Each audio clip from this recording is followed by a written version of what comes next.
Merci de suivre le journal de la présidentielle sur seneweb.com. Dernier jour de campagne, l'actualité des candidats en début d'édition. Regard sur le rétroviseur, l'histoire de la présidentielle au Sénégal. C'est le sujet du jour. Quelle appréciation faire de la couverture médiatique de la campagne présidentielle? Le directeur de cabinet du président du CNRA est notre invité et c'est l'agenda des candidats qui va clore cette édition.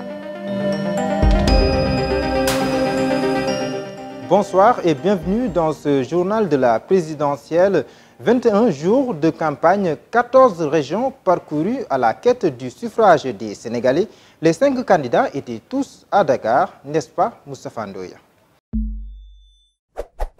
La couleur verte à perte de vue sur les allées du centenaire, le PUR a réussi le pari de la mobilisation ce vendredi. Le candidat Issa Sall a affiché toute sa confiance. Il donne rendez-vous aux électeurs dimanche prochain avec l'espoir que son programme PUR 100 triomphera. Le candidat de la coalition, Benno Bokk Yakaar, a tenu ce vendredi son meeting de clôture au stade Léopold Sédar Senghor. Accueilli par une foule immense, Macky Sall s'est dit sûr de sa victoire au soir du 24 février. Le président sortant a invité ses militants à prendre d'assaut les lieux de vote. Il a informé qu'il sera dans son bureau de vote à partir de 8 h et promis que l'État garantira la sécurité des centres de vote. Le candidat de la coalition, Madické 2019, quant à lui, a choisi le stade Alassane Djigo de Pékin pour son meeting de clôture. Il a gagné le pari de la mobilisation. Idrissa Seck, de son côté, a fait une marche orange. Le patron de Rewmi a parcouru Yoff, Ouakam, l'université Cheikh Anta Diop et Sandaga, où il a été accueilli par une foule immense. Sur place, il a promis aux vendeurs de les accompagner s'il est élu. Ousmane Sonko a passé sa dernière journée de campagne dans la périphérie de Dakar. Le leader du PASTEF s'est rendu dans la matinée à Diamniadio, Tivaouane Peulh, Niakoulrab et Sébikotane. Ensuite, il s'est rendu à Keur Massar, Guédiawaye et Parcelles Assainies. Ousmane Sonko n'a presque pas fait de déclaration lors de ces différentes étapes, car pour lui, la journée de ce vendredi était une course contre la montre. Je vous l'annonçais, dans quelques heures, le Sénégal vivra sa 11e présidentielle. Entre-temps, beaucoup d'eau a coulé sous les ponts. Coup de projecteur sur l'histoire de la présidentielle au Sénégal avec Maria Diop. Les Sénégalais vont aux urnes ce dimanche 24 février pour désigner leur futur président. Il s'agit de la 11e présidentielle de l'histoire du Sénégal indépendant. Il y a eu d'abord l'ère du parti unique 1963, 1968 et 1973 avec le même vainqueur sur presque le même gros score. C'était la mode en Afrique. Le taux de participation est très élevé et le candidat rafle tout et ça fait 100%. C'est comme ça que le président Léopold Sédar Senghor a été élu 3 fois. En 1978, c'est l'ouverture démocratique. Pour la première fois, un adversaire se dresse devant Senghor.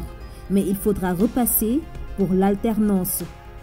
En 1978, qu'est-ce qui se passe? Bon, comme programme, Senghor a été déjà connu, il avait continué à dérouler, ça faisait déjà 18 ans ou un peu plus qu'il déroulait ce qu'il faisait.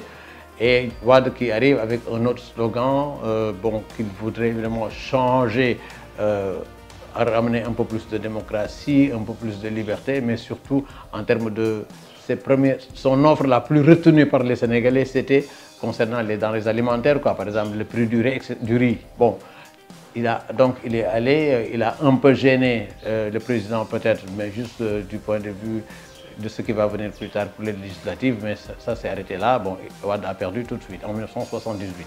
L'alternance survient en 1980. Diouf remplace Senghor, mais c'est à la faveur de la modification de l'article 35 de la Constitution qui fait du Premier ministre le dauphin constitutionnel du chef de l'État. Il faudra attendre 1983 avec sa victoire à la présidentielle pour voir le deuxième président de l'histoire du Sénégal gagner en légitimité. Il n'y avait pas beaucoup de contestation parce que les gens pensaient que c'était légitime et que c'était une victoire nette. La marche du Sénégal vers la démocratie n'a pas été de tout repos. Le pays a connu des moments de forte tension électorale marqués par une série de contestations et de violences. Il aura fallu des mesures fortes de la part du pouvoir de l'époque et d'importantes concessions du côté de l'opposition pour sauver la démocratie et la paix sociale. La victoire d'Abdou Diouf au premier tour, comme la précédente, cette fois-ci, les gens ont contesté, on a même arrêté des opposants, etc. Le Sénégal a été mis sous couvre-feu, état d'urgence pendant presque 6 mois. Et du fait de la politisation du milieu universitaire, on a même fait une année blanche à l'université. J'étais étudiant à l'université de Dakar, donc on fait une année blanche, on nous a fait rouler nous tous.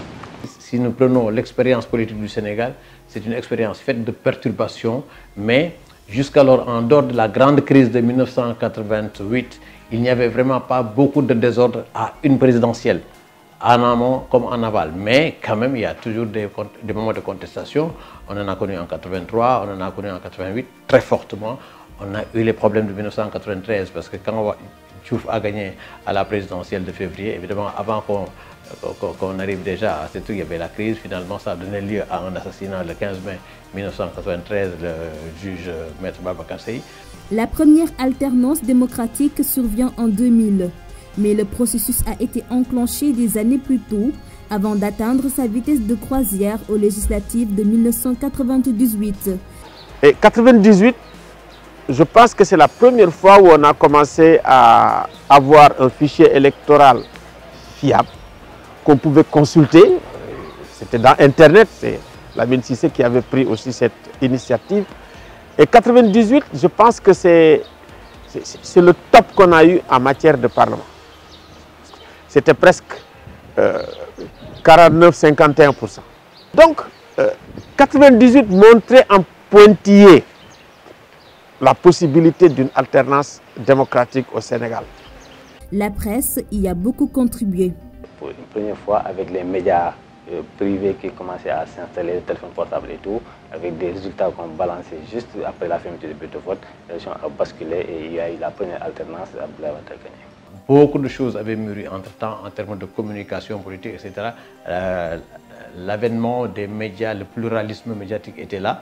Donc les gens avaient été beaucoup plus sensibilisés politiquement.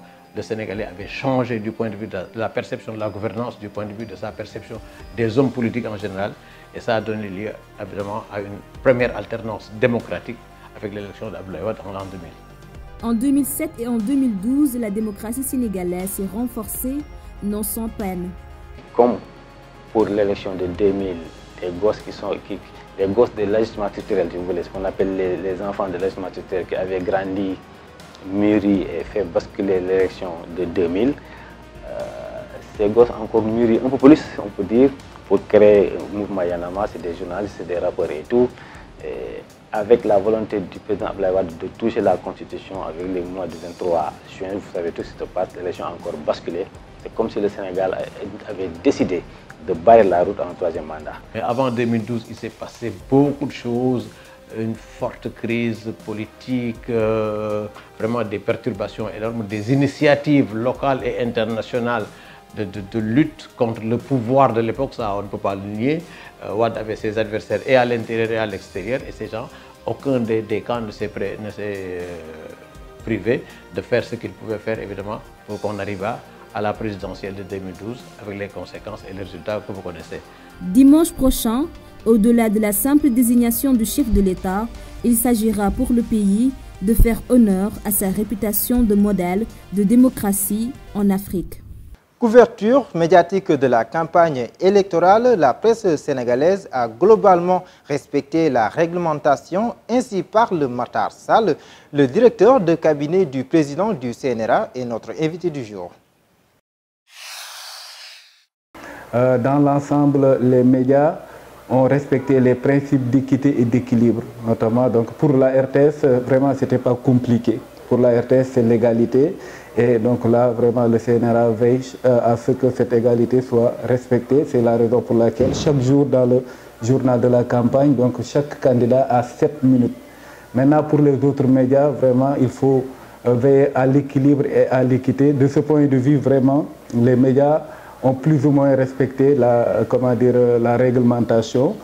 Mais c'est surtout au niveau peut-être des insertions publicitaires, notamment les publi-reportages, on a constaté que vraiment, de ce point de vue également, les médias ont eu, ou bien beaucoup de médias ont eu à violer la réglementation parce que pendant cette période, quand même, il est interdit la publicité commerciale politique. n'est-ce pas? Donc tout cela, c'est dans le sens de respecter les principes d'équité et d'équilibre. Parce que s'il y a de l'argent, donc là, les partis ou bien les candidats n'ont pas les mêmes moyens, ça peut avoir des conséquences sur la couverture, n'est-ce pas? Mais dans l'ensemble quand même, je pense que du point de vue pacification, parce que aussi, il faut le dire, il est attendu pendant la période électorale des médias un rôle très important dans la pacification du processus. Parce que vraiment, de la manière de couvrir le processus dépend donc une élection paisible ou bien une violence qui va suivre, donc vraiment, notamment quand il s'agira de la proclamation des résultats. Là, dans l'ensemble, on peut dire que vraiment, c'était une couverture assez normale. L'intégralité de cet entretien est à suivre sur votre site seneweb.com. Place à l'agenda des candidats. Beaucoup de choses à découvrir avec Ndeye Rokhaya Thiane. Merci Mohamed. Dans l'agenda des candidats de ce samedi 23 février, pas de campagne électorale. Le code électoral interdit toute propagande la veille et le jour du scrutin. Donc les candidats se sont retranchés au niveau de leurs états-majors pour procéder au dernier réglage avant le jour J. Macky Sall a prévu de rencontrer son cabinet de campagne dirigé par Aminata Touré pour tirer le bilan des 20 jours de campagne à l'intérieur du pays et ajuster le dispositif avant le jour du vote. La coalition Idy 2019 va se réunir demain pour les derniers réglages avant le vote. Cette rencontre permettra, selon Yankhoba Diattara, joint par Seneweb, de désigner les mandataires et autres représentants dans les bureaux et les centres de vote. Ousmane Sonko, quant à lui, prendra l'avion, direction Ziguinchor, où il va voter dimanche. Le leader du PUR, Issa Sall, présidera une réunion cette nuit pour décider de son programme de demain. Nous terminons par le candidat de la coalition Madické 2019. Madické se rendra à Touba demain où il restera pour voter. C'était tout pour l'agenda des 5 candidats de ce samedi 23 février 2019. Ndeye Rokhaya Thiane, merci. Voilà qui met fin à cette édition. Merci de l'avoir suivi, mais l'information ne s'arrête jamais sur votre site seneweb.com. Restez connectés.